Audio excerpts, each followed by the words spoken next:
Well, so thank you very much for the introduction. In the 5 minutes I have left, I'd like to give a quick... It's great to be here, and it's really great to have this as a kind of aim point to give you a flavour for what I've been working on for the last few months.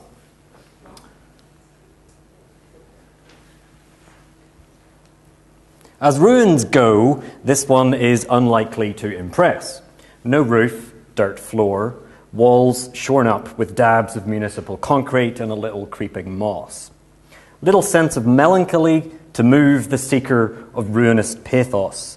Stone sits, bored and forgotten. A handy interpretive sign has been provided, but its text has disappeared or simply given up. Combing for clues, the visitor may spot a can of cider, lively at 8.4%, but no evidence of the ruin's provenance or former purpose. The visitor may find this ruin some 19 miles west of Edinburgh in Scotland, just off the A993. Between 1769 and 1770, James Watt made a decisive breakthrough in his radical new steam engine here in this shed. By that point, steam engines had been around for 60 years, but were still rather inefficient. Watt's new condensing steam engine would slash energy costs by 2/3 or more. What? The velocity, violence and magnitude and horrible noise of the engine give universal satisfaction to all beholders, believers or not. The noise serves to convey great ideas of power to the ignorant. Minds burrowed deeper and faster into the earth. Fast forward to 2002, and in his now famous Nature editorial, Paul Crutzen invoked the patenting of Watt's steam engine as the start date for the Anthropocene. This particular industrial technology pinpointed as the driver of planetary change. But while Crutzen's suggestion has been largely superseded for very good reasons, I think we can still recoup something important from this ruined shed. 2 starting points.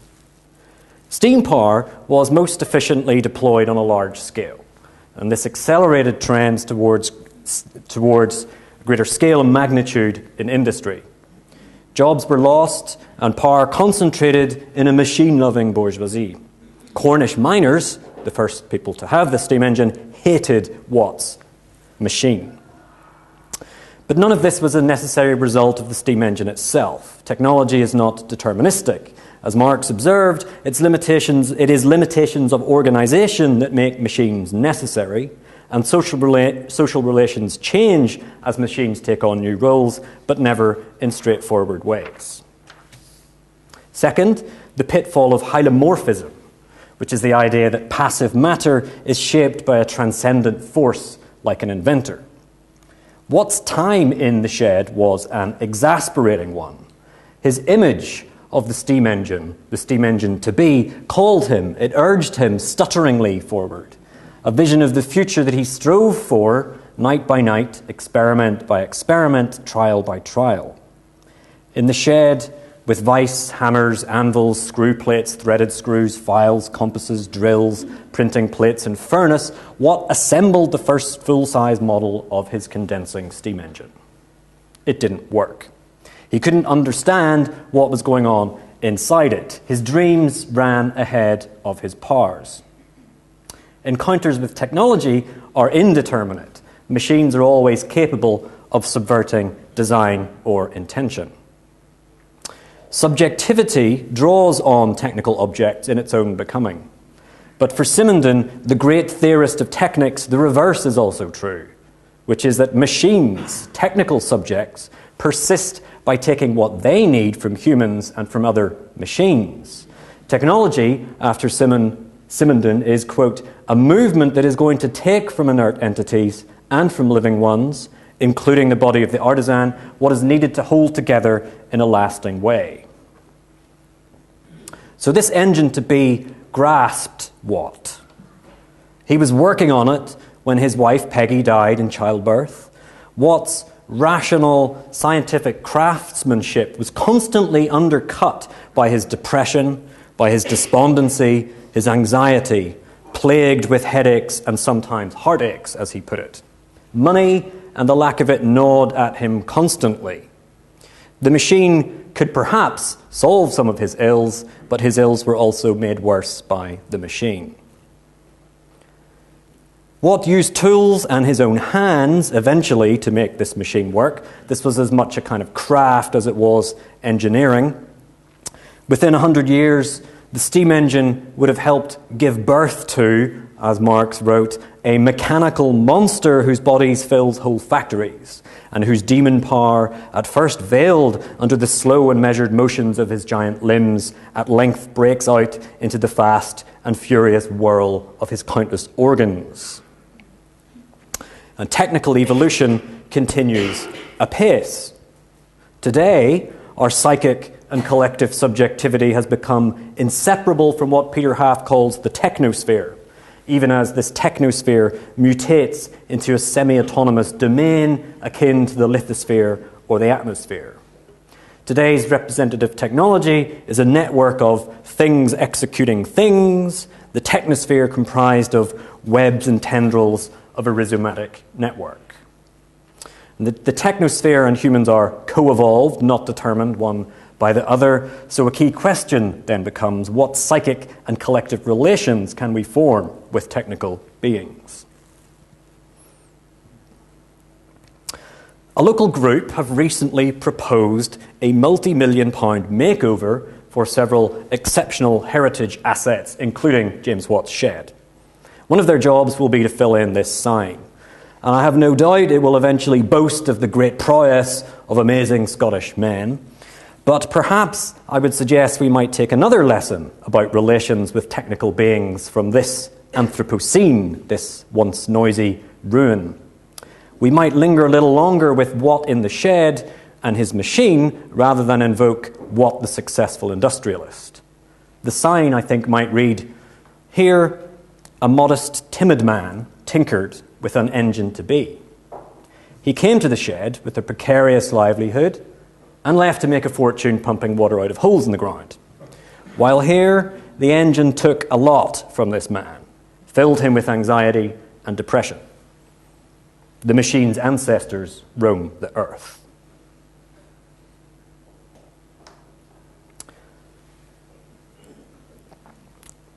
For geologists, the question is how to diagnose the Anthropocene epoch, to ascertain whether, and if so when, humans have left globally synchronous traces of altered Earth systems in the geologic record. And a few years ago, the Geologic Society laid out 19 potential stratigraphic signatures, including things like anthropogenic soils, trace fossils, extinction rates, geochemical markers in ice, sea level change. But the consensus is currently building around artificial radionuclides, not least because they coincide with the post-1945 Great Acceleration. But the Anthropocene has been a promiscuous concept, so much so that I think it's more appropriate to write of Anthroposcenes than of the Anthropocene. And I don't want to linger on this too long, mostly because when I see a table like this, something inside me quietly dies. But this is my map of the Anthropocene discourse, and I actually constructed this after Dipesh Chakrabarty's talk in October, in which he reduced this to the globe of totality and the world of history. And that, for me, was just simply too reductive. I think there's much more interesting things going on in the Anthropocene than that would suggest. So I've added 4 other Anthropocenes to the diagnostic. So Earth system science and allied disciplines. The Anthropocene has a revelatory and an incitatory force. Sound knowledge, a wake-up call to act. This is dominated, but decreasingly so, by positivist sciences. And this kind of Anthropocene has, to quote geographer Noel Castry, little or no sense of humans as diverse interpretive creatures who frequently disagree about values, means, and ends. Little mention of power, violence, and inequality. So critics, the third, deride the Anthropocene for its anthropocentrism and its hubris. Eco-Marxist Jason Moore, I think, offers the most developed alternative, the Capitalocene. For Moore, this story is of a growing capitalist world ecology fueled by cheap labour, energy, food and materials. And this is not a question of impacts, but of the double internality of nature moving through capital and capital moving through nature. Others have been more welcoming of the Anthropocene, seeing it as a useful provocation to help us cultivate more just socio-ecological futures. And these are what I call recuperative approaches, innovative ethical and political attempts to work with multi-species flourishing. And closely allied are speculative approaches, which address the Anthropocene's deep spatial and temporal shocks at the level of theory and of thought. And each of these Anthropocenes has their own set of proponents, their own key concepts, and their own world planetary ontologies, and there's a lot of traffic between them. Nor are they exhaustive. They're more based on my own particular readings. But my guides through these multiple Anthropocenes are two contemporary figures who are very good to think with, Donna Haraway and Bruno Latour. Latour's enthusiastic embrace of the Anthropocene comes as no surprise for several reasons. First, the Anthropocene represents the extension of the laboratory to encompass the whole world. Through networks of scientific knowledge, we come to know and feel Gaia, which he defined as a kind of bitchy, dangerous, many-faced goddess. The planet, for Latour, is not a pre-existing totality onto which politics is grounded or placed. The planet only exists as it is revealed through these and other forms of network. Secondly, and since at least his 2004 book, The Politics of Nature, and expressed most fully in 2013 in An Inquiry into Modes of Existence, Latour has been trying to formulate diplomatic procedures to bypass pernicious dualisms: fact-value, naturalism, constructivism, nature-culture. The intrusion of Gaia requires a proper cosmopolitics that takes non-humans seriously. Third, the Anthropocene allows Latour to develop the rules of engagement for the war between the earthbound and the anthropos. For Latour, the earthbound are those sensitive to Gaia, not isolated humans, but collectives ready to work with planetary geopolitics, while the anthropos are those humans still living within world history and economy, deaf and blind to Gaia. Latour's critics have been perturbed by his war metaphors and have noted a latent colonialism in his parliamentary project, which is why I turn to the irrepressible Donna Haraway, whose work kind of defies easy summary. But in brief, she proposes a complementary scene, the Thulucene, a knotty, loopy time space that cuts through the Anthropocene. But to get the Thulucene, I think one has to understand how important figuration is for Haraway. Figures, like her most famous two would be the cyborg and companion species, are material semiotic. They collect up people and things. They mumble with multiple, incompatible meanings. Figures are, she writes, performative images that can be inhabited, contradictions that do not resolve into larger wholes. The figures of her Thulucene are the chthonic ones, critters, oddkin, not just living beings, but all sorts of critters. They include satellite images of sea ice, the Hawaiian bob-tailed squid, which has to form a symbiotic community with a certain bacteria to mature properly, biologists and ethologists who care, microbes of all kinds, the terracotta figure of a Minoan goddess, a cave spider, and angry feminists like Octavia Butler and Ursula Le Guin. Rather than offering a historical account of how we got into this mess, or plans for salvation by the sky gods of the Anthropocene, Haraway sees her task as being to work from the damaged present towards partial multi-species recuperation sometime in the future. So if Latour is doing diplomacy in the agora, Haraway is playing around in the compost heap.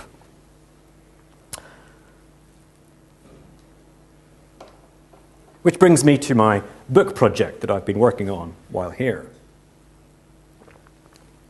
which is an exercise in geography, literally earth writing, geographia, I'm not the first person to use the term Anthropocene, and I also realized when I was doing this talk that English language fails because Anthropocene and Anthropocene sound exactly the same, whether it has an S in it or not. Maybe there's some nice German equivalent, the word that I might be able to use. You can help me out with that. But I'm not the first to use the term Anthropocene with an S. But I'm using it slightly differently than others have. I'm proposing an Anthropocene to be a situated, placed entanglement of geo, bio, and other earthly powers. And I promised Christoph I would use the word entanglement only once in this talk, so there it is. I propose seeing Anthropocenes as synecdoches of bigger Anthropocene stories. And along with metaphor, irony, and metonymy, synecdoche, which is a kind of a horrible word, but it is unfortunately the right word. Synecdoche is one of the four master tropes. It's classically defined as part of the whole, whole for the part, genus for the species, species for the genus. The standard illustration is when you would say sail on the horizon when you mean ship. So the sail in the ship and the ship in the sail. As synecdoche, Anthropocenes are not therefore pieces of a jigsaw puzzle. They are not exemplary of bigger processes. They are not like something else. Rather, what I see them doing is bringing inflationary narratives, two big stories of planetary change, down to size. The planetary in the scene and the scene in the planetary. Why the Firth of Forth? Well, the surrounding area here has been inhabited throughout the Holocene. Numerous environmental transformations, leaving traces of ruin and progress across land and sea. There are other obvious links, notably the legacy of the Scottish Enlightenment in Edinburgh, Adam Smith, James Hutton, and so on. But those aren't my reasons. This is a landscape that I got to know over a period of 4 years while I lived in Edinburgh. And at some point, I realized that everything about the Anthropocene could be found here. One needn't go trotting around the globe, for the globe is threaded through this landscape. But of course, that could be said of many other places too. So why the Firth of Forth? Well, why not the Firth of Forth? So my book is going to be, after a long introduction, a cascade of 20 scenes. You can see them mapped up here. Each one taking on a different imaginative challenge of the Anthropocene. And I gave you a flavour of one on technology in the opening, and in a moment I'm going to give a flavour of another two on extinction and indigeneity. But before I do that, I just want to lay out a little bit more conceptual scaffolding, drawing in Latour and Haraway, and also suggest some reasons why doing Anthropocenes might be important. And I'm going to do that through 7 precepts or guidelines or rules for writing Anthropocene. These are rules written to me. Other people might want to think about them too. So the first and the most important, and I do want to belabor this because it is my kind of key point, is that Anthropocenes emplace the planetary.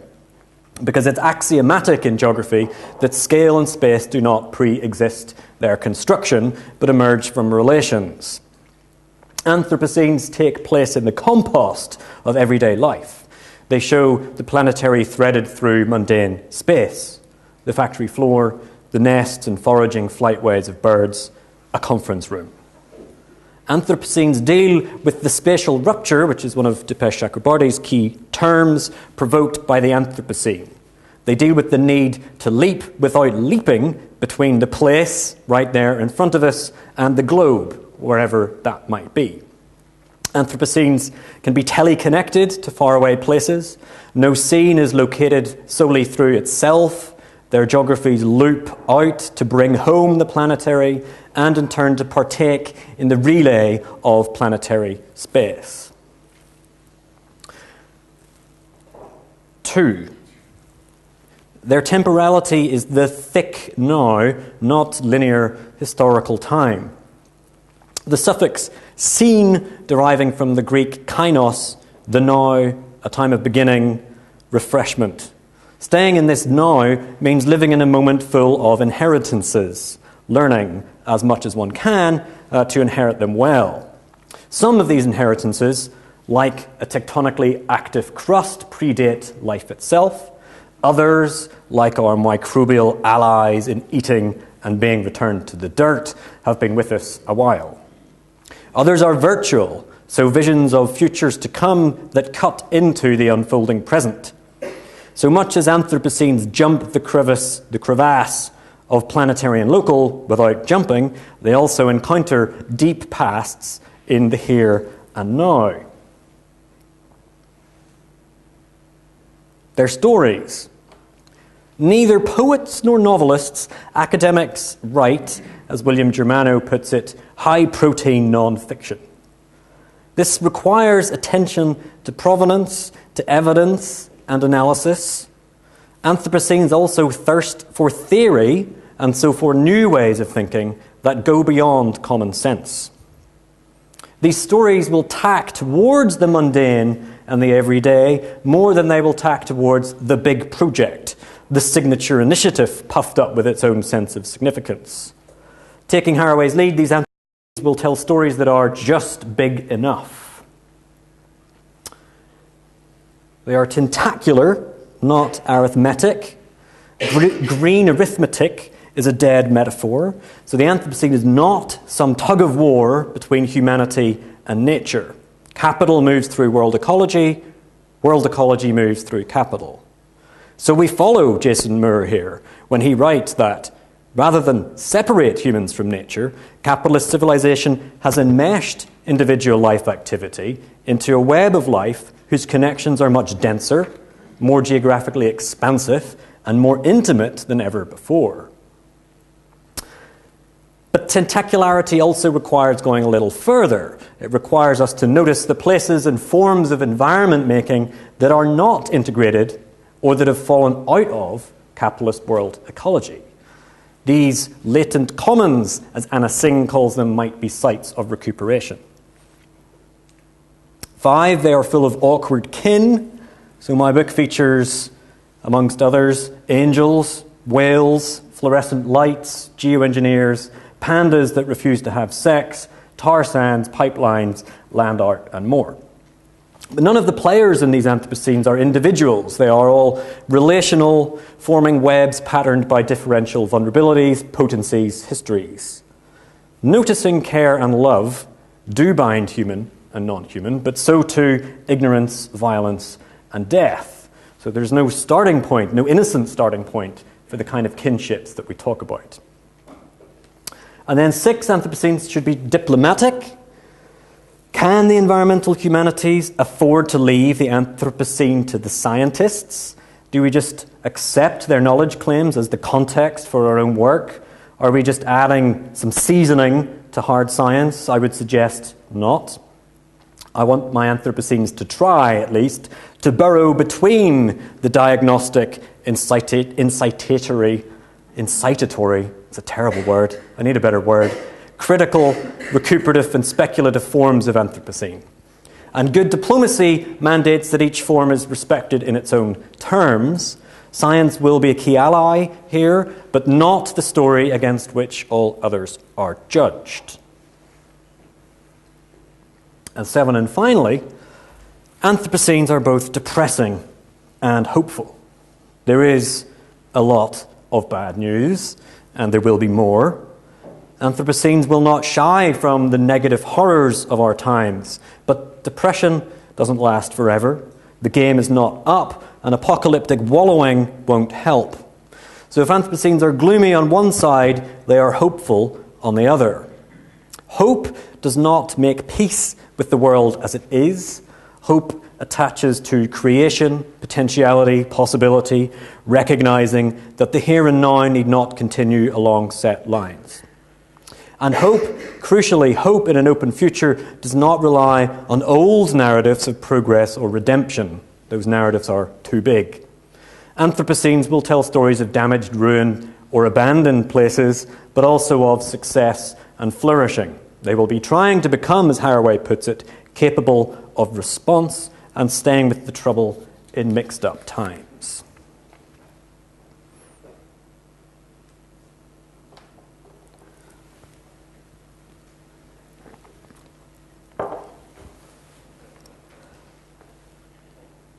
By 1900, there were only 6,000 birds left. Centuries of harvesting feathers, oil, meat had left the Bass Rock gannet colony in poor shape.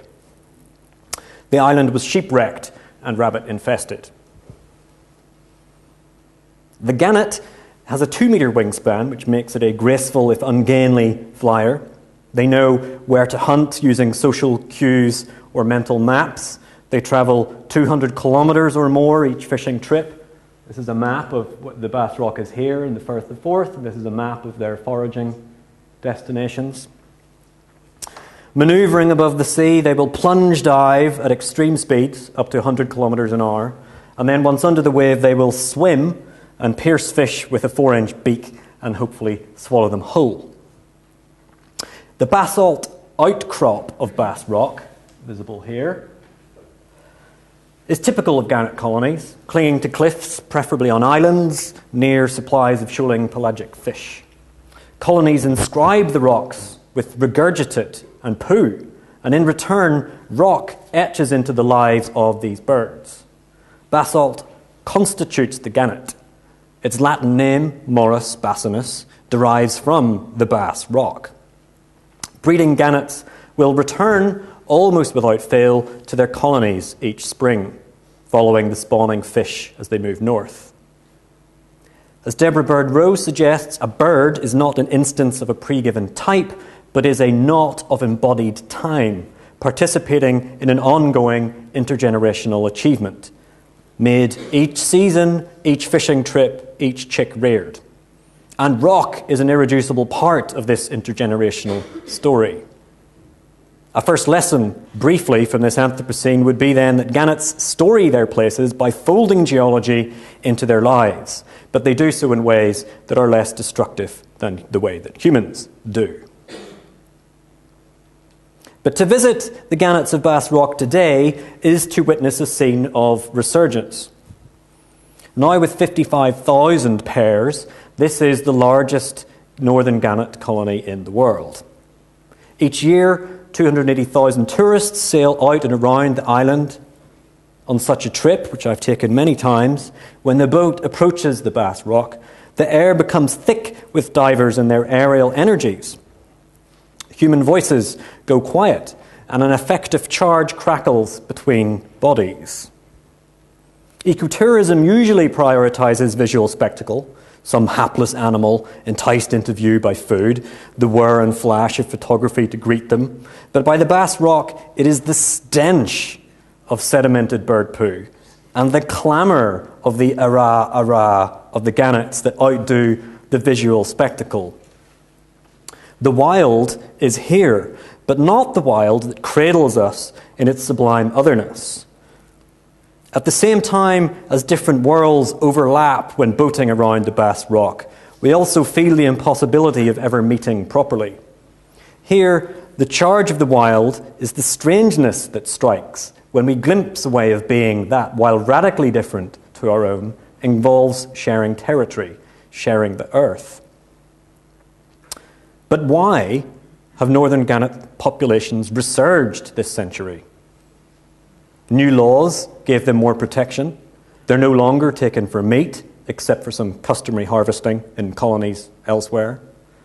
Warming seas means zooplankton formations have moved north, altering the behaviour of shoaling fish, which is something the gannets are uniquely suited to profit from thanks to their very large foraging range. So while the gannet populations are buoyant, many other bird species across the Firth of Forth struggle. Yet, on the other hand, North Sea mackerel stocks collapsed in the 1970s and have not recovered. Herring is in historically short supply. Mercury levels are high enough that they will affect some chicks at the Bass Rock, and plastic fibre is now threaded through nests. These fibres can restrict limb development in unlucky chicks, tangle wings so as to make starvation inevitable, and when swallowed, plastic reduces stomach capacity and thus body fat. So in short, the situation is complex and no one knows for sure why gannets are thriving. So I think this Anthropocene teaches us not to be complacent in the face of vitality. sailing around the Bass Rock, skies full, entering an Anthropocene that is not our own, meeting a bird. But something taints this meeting now. Our worry about the fragility of abundance, our knowledge of inevitable extinctions to come. As Tom Van Duren argues, extinction is not a singular event, but a slow unraveling. As stresses mount and finding food takes more energy, rearing chicks becomes harder. Northern gannets have prospered during the great acceleration of the Anthropocene, a reminder that ecology is non-linear and that winners and losers cut across species lines. But their flourishing is not assured. Gannets may actually be at the limits of their powers. Their colonies may stop growing. Extinction may happen here yet, when the mackerel are fished out, when the sand eels have gone, when the plastic noose tightens.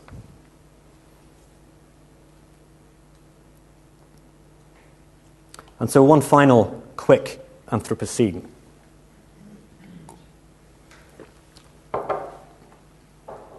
A label in the Edinburgh Botanic Gardens. Rhododendron Zalicum, southwest China, forest 15688, 1918, the year it was planted. Around this plant, you can find another 500 types of rhododendron, nearly half of all classified species. The history of Botanic Gardens is well known.